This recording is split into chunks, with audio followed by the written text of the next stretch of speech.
வணக்கம். இன்றைய ஆழமான பார்வைக்கு வரவேற்கிறோம். வணக்கம். நம்மிடம் இன்னைக்கு ரகுராம் ராஜன் எழுதிய நான் செய்வதை நான் செய்கிறேன், அதாவது ஐ டூ வாட் ஐ டூ புத்தகத்தோட சில முக்கிய விஷயங்கள் இருக்கு. ஆமா. அவர் இந்திய ரிசர்வ் வங்கியோட கவர்னரா இருந்தப்போ ஆற்றிய உரைகள், அப்புறம் அதுக்கு பின்னால இருந்த சிந்தனைகள், அவர் என்னென்ன சவால்களை சந்திச்சாருன்னு நிறைய விஷயங்களை இந்த புத்தகம் பேசுது. ஆமா, இது ஒரு முக்கியமான பதிவு சொல்லப்போனா. இது வெறும் உரைகளோட தொகுப்பா? இல்லையே. இல்லவே இல்ல. ராஜனே சொல்ற மாதிரி நாட்டோட இளைஞர்களுக்கு மத்திய வங்கியோட செயல்பாடுகள் மேல ஒரு ஆர்வம் வரணும்.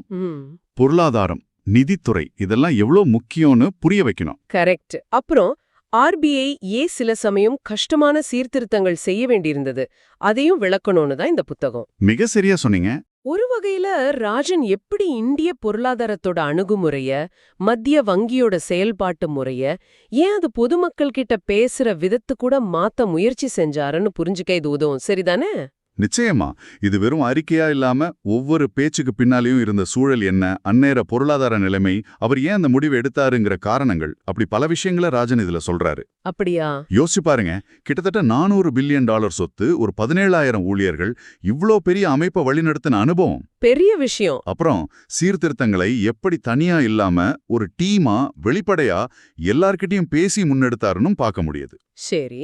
அப்படியானால் நீங்க கேட்பவராக இதிலிருந்து என்ன எடுத்துக்கலாம்? இந்தியாவோட பொருளாதாரம், பணவீக்கம் மாதிரி தலைவலிகள்.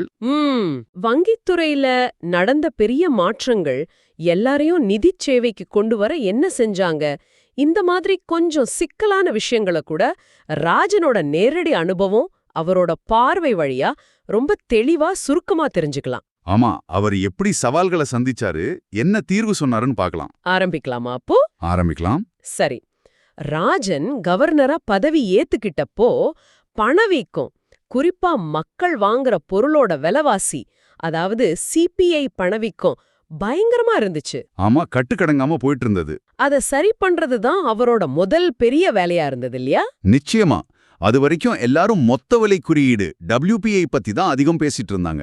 ஆனா இவர் நுகர்வோர் விலை குறியீடு CPI மையமா வச்சு செயல்பட ஆரம்பிச்சாரு. இது ஏன் ஒரு பெரிய மாற்றமா பார்க்கப்பட்டது? WPIல இருந்து CPIக்கு மாறினது. அது வரைக்கும் கொள்கை வகுப்பாளர்கள் WPIக்கு தான் அதிக முக்கியத்துவம் கொடுத்தாங்க. ஆனா நீங்க யோசிச்சு பாருங்க. நான் அன்றாடம் வாங்குற அரிசி, பருப்பு, காய்கறி விலைகளை எதை வச்சு சொல்றோம்? CPI தானே. ஆமா. WPI அப்படி இல்ல. அது மொத்த சந்தை விலைகள்.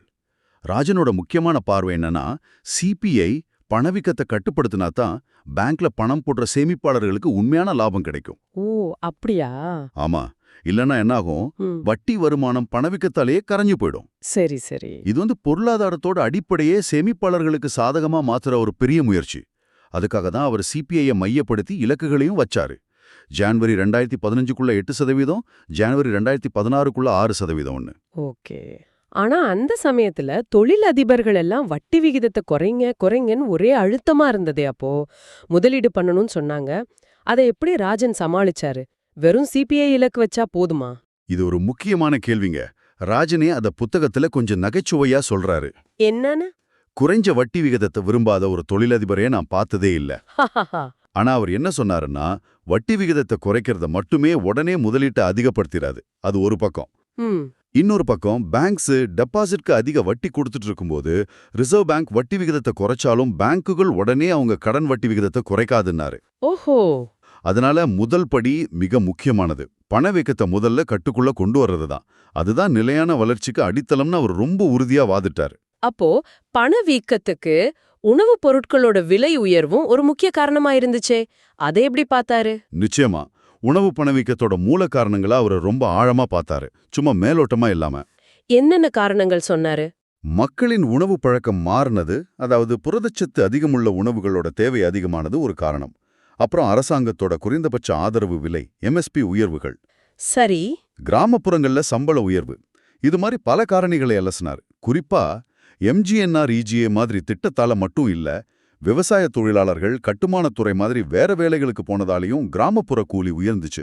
ஓ, அதுவும் ஒரு காரணமா? ஆமா. இது உணவுப் பொருட்களோட உற்பத்தி செலவு அதிகப்படுத்தி பணவீக்கத்துக்கு பங்களிச்சதுன்னு சுட்டி காட்டினாரு.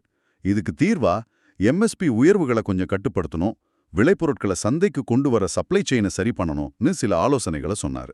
தோசானாமிக்ஸ் அப்படின்னு ஒன்னு சொன்னீங்களே, அது கேட்கவே வித்தியாசமா இருக்கே, அது என்னது? ஆமா, அது ராஜன் பணவீக்கம் குறைஞ்சா நம்ம சேமிப்போட உண்மையான மதிப்பு எப்படி அதிகமாகுதுன்னு ரொம்ப எளிமையா விளக்குன ஒரு வழி.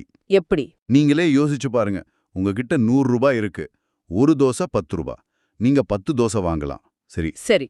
இப்போ பேங்க் உங்களுக்கு 10% வட்டி தருது.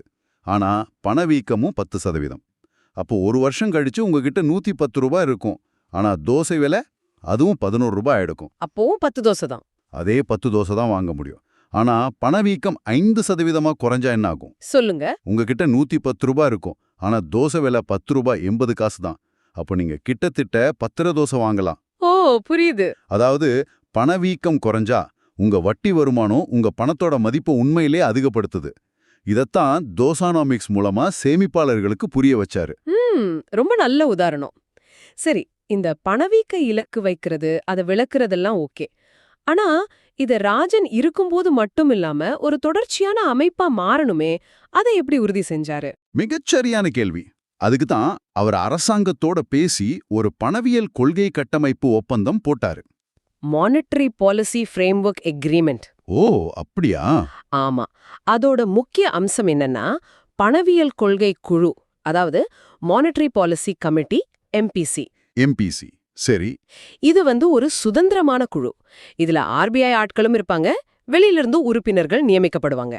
இந்த குழு தான் பணவீக்க இலக்கம் மனசுல வச்சு வட்டி விதிகளை முடிவு பண்ணும். அப்போ அரசியல் தலையீடு குறையுமா? ஆமா. இதன் மூலமா முடிவுகள் குறுகிய கால அரசியல் காரணங்களுக்காக எடுக்கப்படாம நாட்டோட நீண்டகால நலனை பொறுத்து எடுக்கப்படணும் ஒரு முயற்சி செஞ்சாரு. சரி, பணவீக்கத்தை கட்டுப்படுத்துறது ஒரு பக்கம். அடுத்து நம்ம பொருளாதாரத்தோட முதுகெலும்பு மாதிரி இருக்கிற வங்கித்துறையை சீர்படுத்துறது. இது ராஜனோட அடுத்த முக்கியமான வேலையா இருந்துச்சு. இதுவும் அவர் கொண்டு வந்த மாற்றங்களோட ஒரு பகுதி தானே. குறிப்பா பொதுத்துறை வங்கிகள், பிஎஸ்பிஸ். ஆமாங்க, அவர் 2 பெரும் பேரங்கள் அப்படின்னு ஒரு கான்செப்ட் சொன்னாரு. 2 கிராண்ட் பார்கெயின்ஸ். 2 பேரங்களா? அது என்ன? முதல் பேரம் பேங்குகளுக்கும் அரசாங்கத்துக்கும் நடுவுல. அதாவது பேங்குகளுக்கு குறைந்த செலவுல டெபாசிட் கிடைக்குது, சில பாதுகாப்புகளும் இருக்கு. அதுக்கு பதிலா பேங்க்ஸ் என்ன செய்யணும்? அரசாங்க பத்திரங்கள்ல முதலீடு செய்யணும். அதுதான் எஸ்எல்ஆர். ரிசர்வ் பேங்க் கிட்ட கொஞ்சம் பணத்தை ரொக்கமா வச்சிருக்கணும், சிஆர்ஆர். பேங்க் இல்லாத கிராமங்கள்ல கிளை திறக்கணும். இந்த மாதிரி சில கடமைகளை செய்யணும். சரி, இது முதல் பேரம். ரெண்டாவது? அது பொதுத்துறை பேங்குகளுக்கும் அரசாங்கத்துக்கும் நடுவுல. பிரைவேட் பேங்க் செய்ய தயங்குற சில சேவைகளை செய்யறது, சில ரிஸ்குகளை ஏத்துக்கிறது. இதுக்கெல்லாம் பதிலா அரசாங்கம் அந்த பேங்குகளுக்கு பின்னாடி நிக்கும். ஏதாவது பிரச்சனைனா காப்பாத்தும். ஓ, ஒரு பாதுகாப்பு மாதிரி. ஆமா, ஒரு பாதுகாப்பு வலை. ஆனா ராஜன் என்ன சொன்னாருன்னா, இப்ப மார்க்கெட்ல போட்டி அதிகமாயிடுச்சு, நிதித்துறையும் வளர்ந்துடுச்சு. அதனால இந்த 2 பேருங்களும் இப்ப வலுவிழந்து போச்சு. அதனால பேங்கிங் செக்டாரை, குறிப்பா பொதுத்துறை பேங்குகளை சீர்திருத்தம் செய்ய வேண்டியது ரொம்ப அவசியம்னாரு. இந்த நிலைமையை மாத்த அவர் என்ன தீர்வுகள் சொன்னாரு? பிரச்சனையை மட்டும் சொல்லலையே. இல்ல, அவரோட தீர்வுகள்ல 2 முக்கிய அம்சம் இருந்துச்சு. 1, போட்டியை அதிகப்படுத்துறது. 2, பேங்குகளை வலுப்படுத்துறது. சரி, எப்படி? புது பேங்க் லைசன்ஸை தகுதி இருந்தா உடனே கொடுக்கிற ஆன் டேப் முறைய கொண்டு வர்றது. அப்புறம் payments banks, small finance banks மாதிரி வித்தியாசமான பேங்குகளை உருவாக்குறது. பேமெண்ட்ஸ் பேங்க்ஸ்னா? அது பணம் அனுப்புறது, கட்டுறது, இதுல மட்டும் கவனம் செலுத்தும். ஸ்மால் ஃபினான்ஸ் பேங்க்ஸ் சின்ன வியாபாரிகளுக்கு, ஏழை மக்களுக்கு கடன், சேமிப்பு சேவைகளை கொடுக்கும். ஓகே. அப்புறம் விவசாயம், சிறு தொழில் மாதிரி முன்னுரிமை துறைகளுக்கு பிஎஸ்எல், பிரியாரிட்டி செக்டார் லெண்டிங் என்ற விதியை மாத்தி அதுக்கு பதிலா பிஎஸ்எல் சர்டிபிகேட்களை விற்க வாங்க அனுமதிக்கிறது. அதனால என்ன நன்மை? திறமையா கடன் கொடுக்கிற பேங்க் லாபம் பார்க்கலாம், மத்தவங்க அந்த சர்டிபிகேட்டை வாங்கிக்கலாம். இப்படி கட்டாயப்படுத்தாம சரியா செய்யறதுக்கு ஒரு ஊக்கத்தை, இன்சென்டிவை உருவாக்க முயற்சி செஞ்சாரு. பொதுத்துறை பேங்குகளோட நிர்வாகத்துல நிறைய பிரச்சனைன்னு பேசினாங்களே, அதை சரி செய்ய நாயக் கமிட்டி பரிந்துரைகள் பத்தி பேசினாரா? ஆமாமா, பிஜே நாயக் கமிட்டி பரிந்துரைகளை அவர் ரொம்ப ஆதரிச்சாரு. அரசாங்கத்தோட பங்குகளை நேரடியா நிர்வகிக்காம அதை ஒரு தனி பேங்க் இன்வெஸ்ட்மெண்ட் கம்பெனி மாதிரி ஒரு அமைப்பு கிட்ட கொடுக்கறது. ஓ, எதுக்கு அப்படி? அரசியல் தலையீடு இல்லாம ப்ரொஃபஷனலா நிர்வகிக்க. அப்புறம் பொதுத்துறை பேங்குகளோட தலைவர்கள், டைரக்டர்களை தேர்வு செய்ய தகுதியின் அடிப்படையில நியமனம் செய்ய ஒரு பேங்க் போர்ட் பியூரோ பிபிபி அமைக்கணும்னு சொன்னாங்க. பிபிபி. ஆமா, பேங்குகளோட போர்டுகளுக்கு அதிக சுதந்திரம், அதிகாரம் கொடுக்கணும்.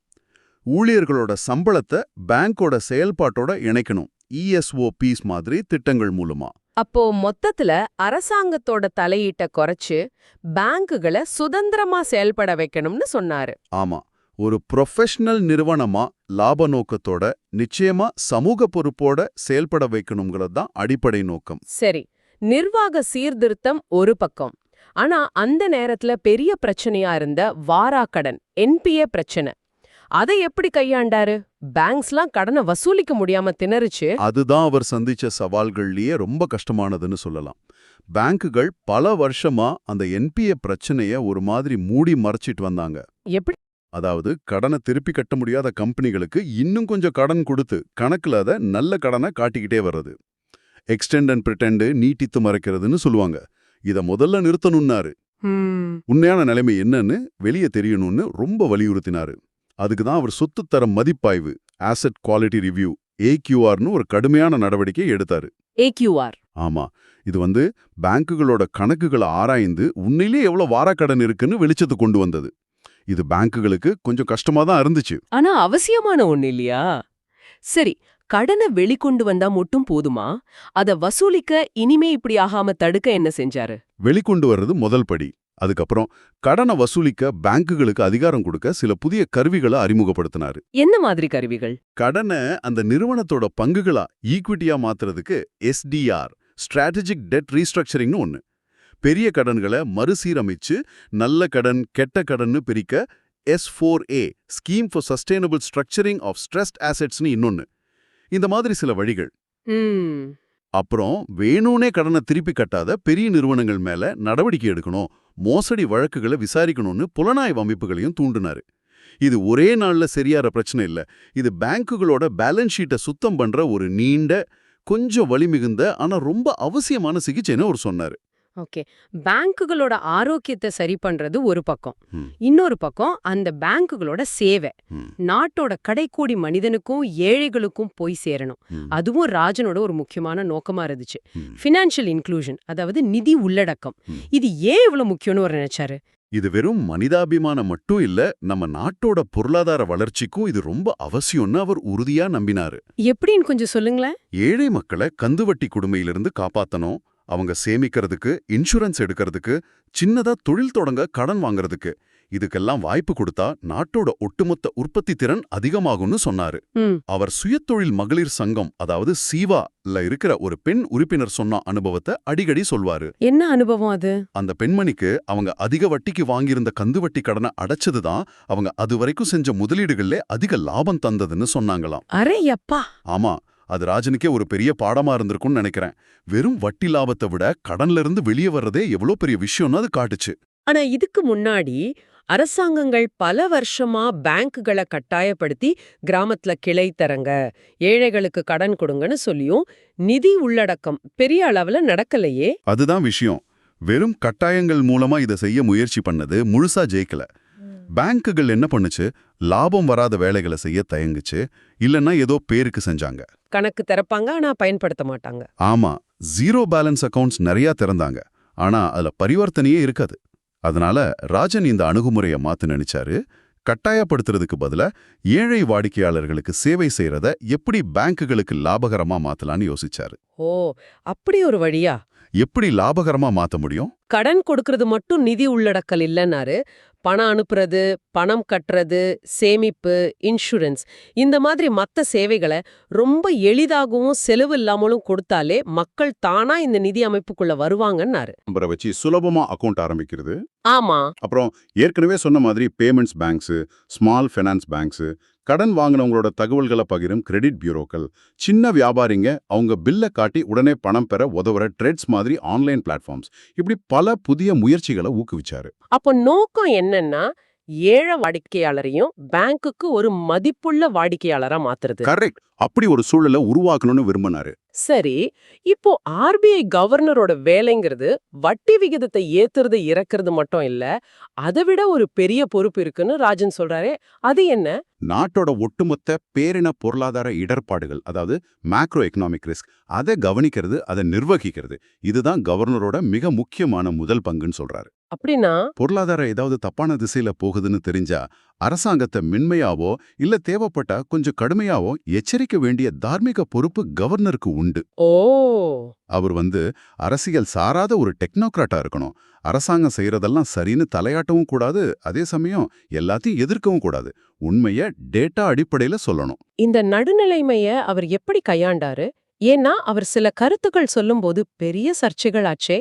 அந்த அந்தோன்மே கானா ராஜா சம்பவம். ஆமா, அது ஒரு நல்ல உதாரணம்.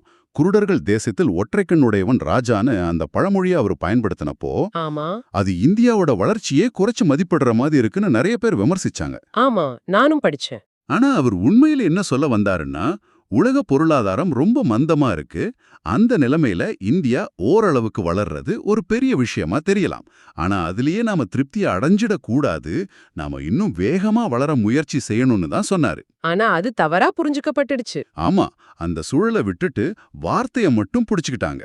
பொதுவெளியில பேசும்போது கருத்தோட சூழலை புரிஞ்சுக்கிறதும் சகிப்புத்தன்மையும் அடுத்தவங்க கருத்துக்கு மரியாதை கொடுக்கறதும் எவ்வளவு முக்கியம்னு அவர் இது மூலமா உணர்ந்ததா சொல்றாரு. ரிசர்வ் வங்கியோட சுதந்திரம், இண்டிபெண்டன்ஸ் பத்தி அவர் அடிக்கடி பேசினாரு. அது ஏன் ஒரு நாட்டுக்கு அவ்வளவு முக்கியம்னு நினைக்கிறாரு? நாட்டோட நிதி ஸ்திரத்தன்மைக்கும் பண ஸ்திரத்தன்மைக்கும் இது ரொம்ப ரொம்ப அவசியம். இது இல்லைன்னா கஷ்டம். எப்படி? சில நேரங்கள்ல அரசாங்கத்தோட குறுகிய கால அரசியல் நோக்கங்களுக்கு எதிரா நாட்டோட நீண்ட கால நலனுக்காக ரிசர்வ் பேங்க் உறுதியா நிற்க வேண்டியிருக்கும். உதாரணமா தேர்தலுக்கு முன்னாடி வட்டி விகிதத்தை குறைங்கன்னு அழுத்தம் வரலாம். ஆனா அப்ப பணவீக்கம் அதிகமா இருந்தா அப்படி செய்யறது நாட்டுக்கு நல்லதில்ல. சரி. அந்த மாதிரி நேரத்துல முடியாதுன்னு சொல்ற தைரியம் ரிசர்வ் பேங்குக்கு இருக்கணும். அதுக்கு அதோட சுதந்திரம் முக்கியம். அவர் முன்னாள் கவர்னர் டாக்டர் சுப்பாராவ் சொன்னதை அடிக்கடி சொல்வாரு. என்ன சொன்னாரு சுப்பாராவ்? நிதியமைச்சர் சில சமயம் ரிசர்வ் பேங்க் மேல கோவப்படலாம், எரிச்சல் அடையலாம். ஆனா கடவுளுக்கு நன்றி, ரிசர்வ் பேங்க் இருக்குன்னு ஒரு நாள் அவர் கண்டிப்பா சொல்வாரு. நல்லா சொல்லிருக்காரு.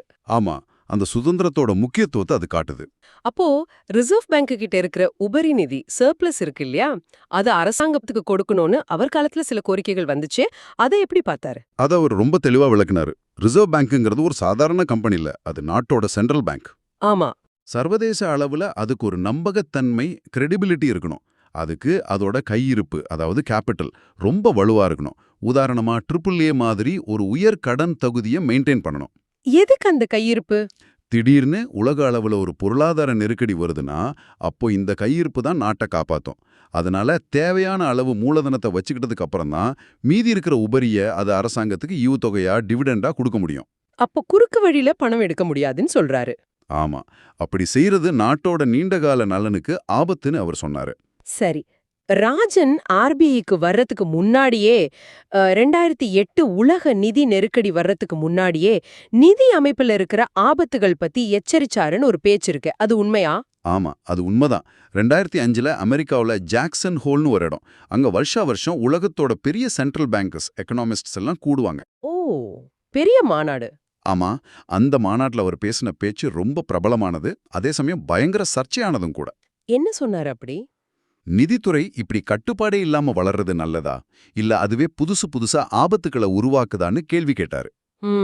குறிப்பா பேங்க்ஸ், ஃபினான்ஸ் கம்பெனிகள்ல வேலை செய்யற மேனேஜர்களுக்கு கொடுக்கிற சம்பளம், போனஸ், காம்பன்சேஷன் ஸ்ட்ரக்சர் இருக்கு இல்லையா, ஆமா, அது அவங்கள அதிக லாபத்துக்காக கணிக்கவே முடியாத பெரிய ஆபத்துக்களை எடுக்க தூண்டுதுன்னாரு. ஓ, ரிஸ்க் எடுக்க வைக்குதா? ஆமாம். அப்புறம் எல்லாரும் ஒரே மாதிரி யோசிச்சு ஒரே மாதிரி முதலீடு செய்யற மந்தை மனப்பான்மையையும் இது உருவாக்குது. இது கடைசியில சொத்து விலை குமிழ்கள், ஆசெட் பிரைஸ் பபிள்ஸ்க்கு வழிவகுக்குன்னு அன்னைக்கே எச்சரிச்சாரு. 2005 வா? ஆமா, அப்போ நிறைய பேர் அதை ஏத்துக்கல. ஆனா சில வருஷத்திலேயே 2008 நெருக்கடி வந்தப்போ அவர் சொன்னது எவ்வளோ சரின்னு தெரிஞ்சது. ஒழுங்குபடுத்தணும், ரெகுலேட் செய்யணும்னு அவர் என்ன யோசனைகள் சொன்னாரு? அவர் சுழற்சி தடுப்பு ஒழுங்குமுறைகள் வேணும்னாரு. Cycle proof regulations. Cycle proof அப்படின்னா? அதாவது பொருளாதாரம் நல்லா இருக்கும்போது தளர்ந்து போயிடாம, நெருக்கடி வரும்போது திடீர்னு கடுமையாகாம, எல்லா நிலைமையிலயும் நிலையா இருக்கிற மாதிரி ரெகுலேஷன்ஸ் இருக்கணும். சரி. அது விரிவானதா, காம்ப்ரஹென்சிவ், சூழ்நிலைக்கேத்த மாதிரி மாத்திக்கிற மாதிரி கண்டின்ஜென்ட். அதே சமயம் செயல்படுத்துறதுக்கு ரொம்ப செலவு பிடிக்காமலும் இருக்கணும்னார். ஏதாவது உதாரணம்? கண்டின்ஜென்ட் கேபிட்டல் மாதிரி சில புதுமையான யோசனைகளையும் சொன்னாரு. அதாவது பேங்க் ரொம்ப கஷ்டத்துக்கு போனா தானாவே மூலதனமா மாறிடுற கடன் பத்திரங்கள், இந்த மாதிரி யோசனைகள். இந்த உரைகள், எழுத்துகள் வழியா இந்தியாவோட பொருளாதாரம், மத்திய வங்கியோட பங்கு, அவர் சந்திச்ச சவால்கள், அவர் கொண்டு வர நினைச்ச மாற்றங்கள்னு நிறைய விஷயங்களை நம்ம தொட்டு பேசியிருக்கோம். ஆமா, பணவீக்க கட்டுப்பாடு, வங்கி சீர்திருத்தம், நிதி உள்ளடக்கம், மத்திய வங்கியோட சுதந்திரம்னு ஒவ்வொன்றிலையும் அவரோட ஒரு தனித்துவமான பார்வை, அணுகுமுறை தெரியுது. ஆமா. அவரோட அணுகுமுறையில ரொம்ப முக்கியமானது என்னன்னா, அவரு பாலிசி முடிவுகளை எடுக்கிறது மட்டும் இல்ல, அந்த முடிவுகளுக்கு பின்னால் இருக்கிற காரணங்களை, அந்த தர்க்கத்தை பொதுமக்களுக்கும் மத்தவங்களுக்கும் புரியுற மாதிரி விளக்குறது. ஆமா, அது ரொம்ப முக்கியம். விவாதங்கள் மூலமா, வெளிப்படையான பேச்சுவார்த்தை மூலமா சீர்திருத்தங்களுக்கு ஆதரவு திரட்டுறது, வலுவான சுதந்திரமான நிறுவனங்கள் தான் ஒரு நாட்டோட வளர்ச்சிக்கு அடிப்படைங்கிறதையும் அவர் தொடர்ந்து சொல்லிட்டே இருந்தாரு. நீங்க ஒரு கேட்பவரா இந்த உரையாடல்ல இருந்து என்ன முக்கியமா எடுத்துட்டு போறீங்க?